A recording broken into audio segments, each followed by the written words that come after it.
In this video, we're going to take a look at the solution for the free response question in Unit 7.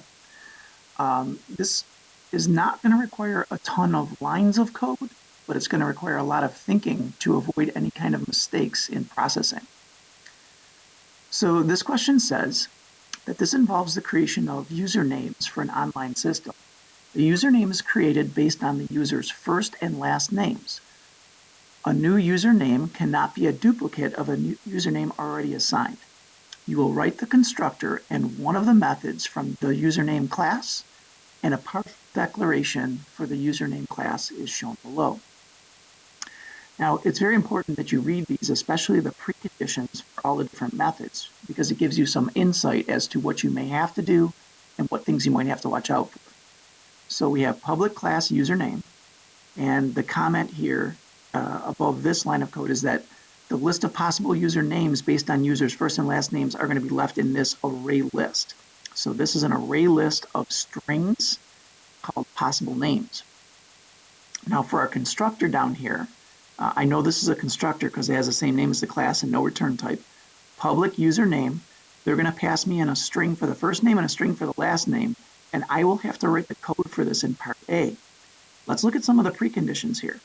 So this is going to construct a username object as described in part A. So we don't quite know exactly what they want us to do yet, but it's going to involve the first and last name, and you can assume that the first and last name have a length greater than 0 and contain only letters, upper and lowercase letters. There's a method in here called public boolean is used, where you pass a string name and you pass an array of strings. And the implementation here is not shown, and you're not going to have to write this, but you are going to have to use this method. This is going to return true if the array contains your name and false otherwise. So this is going to check to see if one of your usernames is already being used in an array of strings. The last part of this is a method called public void set available usernames string type array called used names, and this is going to be what you have to implement for part B. The precondition here is that this is going to remove strings from possible names that are found in the used names as described in part B. So again, they'll tell us more on what exactly this entails, but we're going to be using the used is used method to check and see for strings and then take some out if we find duplicates. So this is the setup for the class. You'll have to do the constructor and this method down here. So part A says, write the constructor for the username class. The constructor initializes and fills possible names, that was the array list, with possible usernames based on the first name and the last name parameters. The possible usernames are obtained by concatenating the last name, so you start with the last name first, with different substrings of the first name. The substrings begin with just the first character of first name, and the lengths of the substrings will take on all the different values from 1 to the length of first name. So, for example, you're going to concatenate on just the first character, then the first two characters, then the first two characters, and so on and so forth. So an example of this, let's say that the username for the person was being constructed with the names John and Smith, John being the first name, Smith being the last name. After the code segment has been executed, the array list of possible names should contain the following string objects: Smith J, Smith JO, Smith JOH, Smith JOHN. So we're going to make substrings out of the first name and concatenate them onto the back of the last name of the person. From just one character to 2 to 3 to all the way up to the full length of the first name. So you have to write this code down below. Okay, the solution to part A, the constructor for the username class. They're going to pass us first name and a string for the last name.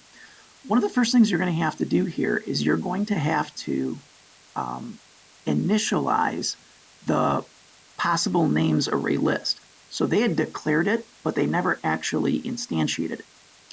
So one of the things they said you had to do was instantiate the possible names array list. So possible names equals new array list string type, and then open close parentheses. So this is actually going to instantiate an array list of the string type and ask for memory to do so. Now remember, this is going to start off empty. And we don't have to worry about with array list starting off with empty because it can dynamically resize itself, which is exactly what we're going to do. We are going to need a loop that is going to go from 0 up to, but not including, the first name dot length. And we want to increment by ones, so I++. And what I'm going to do inside of here, you're going to see me doing this all as one line of code, but you can break this up into multiple lines if you want. We are going to take the array list called possible names, and we're going to dot add, which is the thing that we do whenever we want to put something into an array list. We're going to take the last name and concatenate, that means add on, first name dot substring from 0, comma, I+1. Now remember, the substring method in the string class starts at and includes the leading index number, goes up to but does not include the second index number. So the first time that you do this, this is going to go from 0 to 1, including the character at index 0, but not including the character at index 1. The next time through, I gets incremented to be 1, and 1 plus 1 would make 2, so it would make the substring out of the first 2 characters, and so on and so forth. Keep adding these usernames that you're creating with the last name concatenated with the first name and that substring into the array list each and every time. So again, it's not a lot of lines of code, but it requires thinking and planning before you write this. Part B for this problem says that we are to write the class username method called setAvailableUsernames. This method removes from the possible names array list all the names that are found in used names, which is a string type array.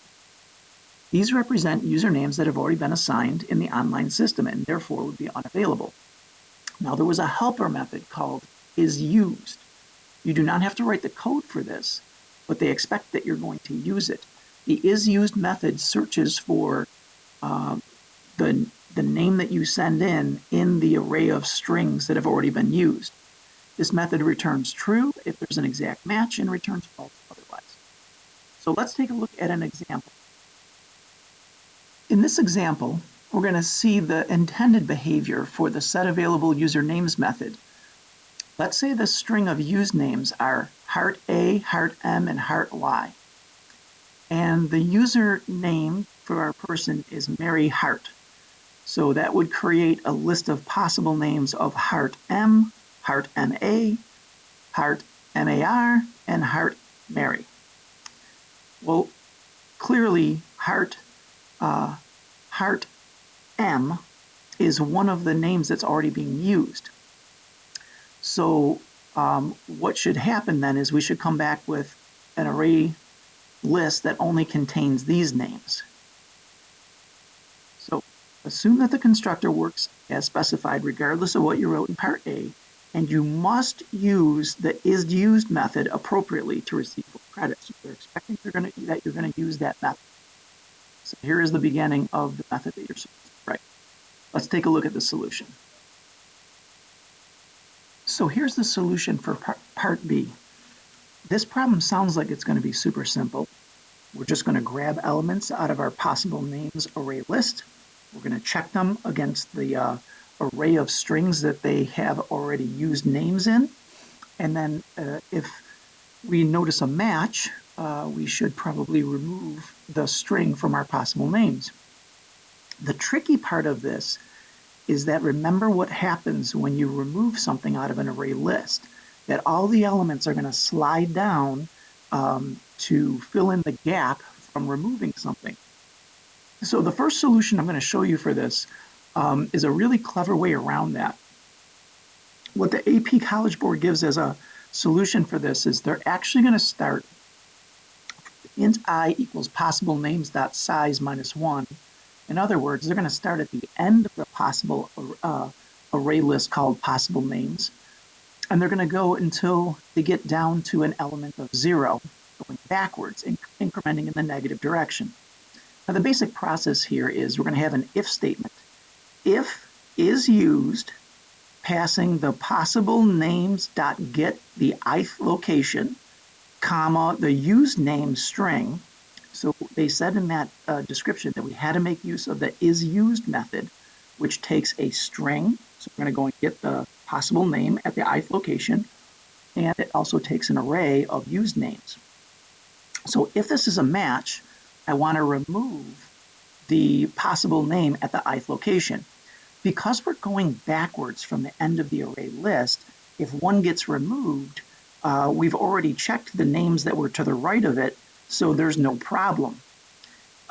If you don't want to do things this way, if you want to go in the forward direction, starting from I equals 0 and going up to, but not including possible names.size, you will have to account for when there is a match between the possible name that you went and got and the used names that are in your string array. You will have to account for not incrementing the I control loop variable for that particular situation. So instead of just doing your normal incrementing, adding 1, you might want to subtract 1 from your I value to account for the fact that everybody shifted down. So if you are going to do it in that direction, there's a little bit more accounting that needs to be done to make sure that the shifting is accounted for. That's one of the main things that they're actually testing in this question. They want to see if you remember and know to do that.